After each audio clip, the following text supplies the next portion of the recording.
नमस्कार, प्रभाव साक्षी news network पर आप सभी का स्वागत है।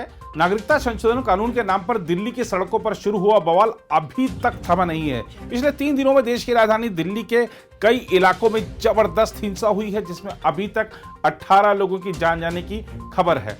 बुधवार सुबह भी दिल्ली के गोकुलपुरी इलाके में हिंसक प्रदर्शन हुआ।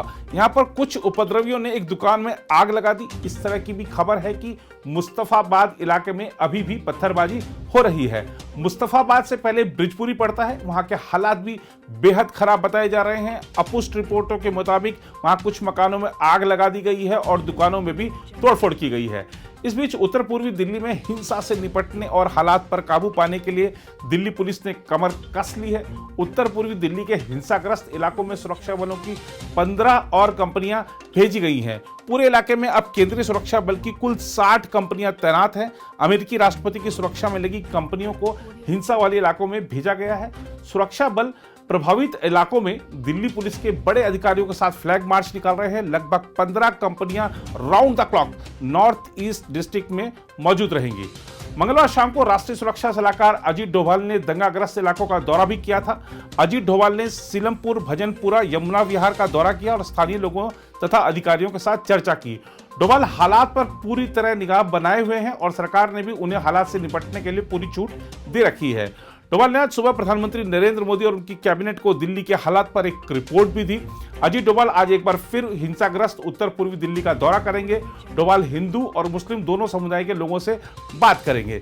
जहां तक तनावग्रस्त क्षेत्रों की बात है तो रिपोर्ट है कि आज यानी बुधवार सुबह गोकुलपुरी इलाके में स्क्रैप मार्केट में आग लगा दी गई। चश्मदीदों का कहना है यहां पर कुछ लोग आए और आग लगाकर भाग गए।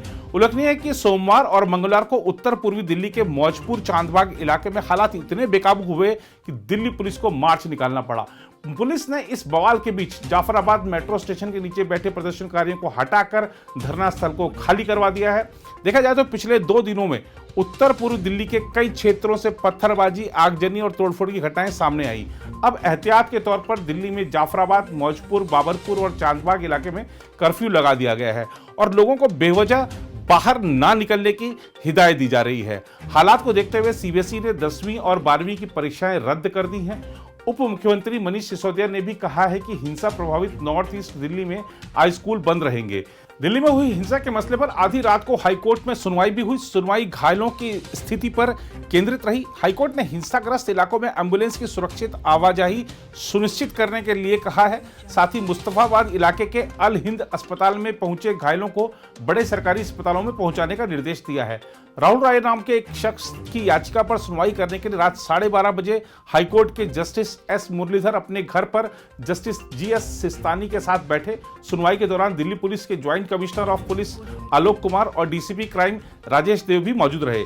उधर दिल्ली में हुई हिंसा के दौरान शहीद हुए पुलिस हेड कांस्टेबल रतन लाल का परिवार धरने पर बैठ गया है। परिवार की मांग है कि रतन लाल को शहीद का दर्जा दिया जाए। दिल्ली के भजनपुरा में हुई हिंसा के दौरान रतन लाल की मृत्यु हो गई थी। वो राजस्थान के सीकर के रहने वाले थे। रतन लाल के परिवार वाले और उनके गांव सीकर के तिहावली के ग्रामीण गांव के पास मुख्य सड़क पर कार में पार्थिव शरीर रखकर धरने पर बैठे हैं। इनका कहना है कि सरकार जब तक रतन लाल को शहीद का दर्जा नहीं दे देती तब तक अंतिम संस्कार नहीं होगा।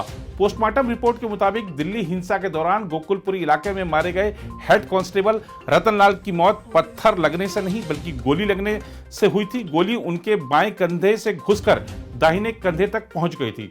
इस बीच दिल्ली के मुख्यमंत्री अरविंद केजरीवाल ने दिल्ली के हालात को बेकाबू बताते हुए दिल्ली में सेना लगाने की मांग की है। देखना होगा कि सरकार उनकी इस मांग पर कितना गौर करती है। फिलहाल केंद्र सरकार और एनएसए अजीत डोभाल पूरे मामले पर निगाह बनाए हुए हैं। दिल्ली पुलिस की पूरी निगरानी वहां जारी है। 60 कंपनियां वहां पर अर्धसैनिक बलों की तैनात है।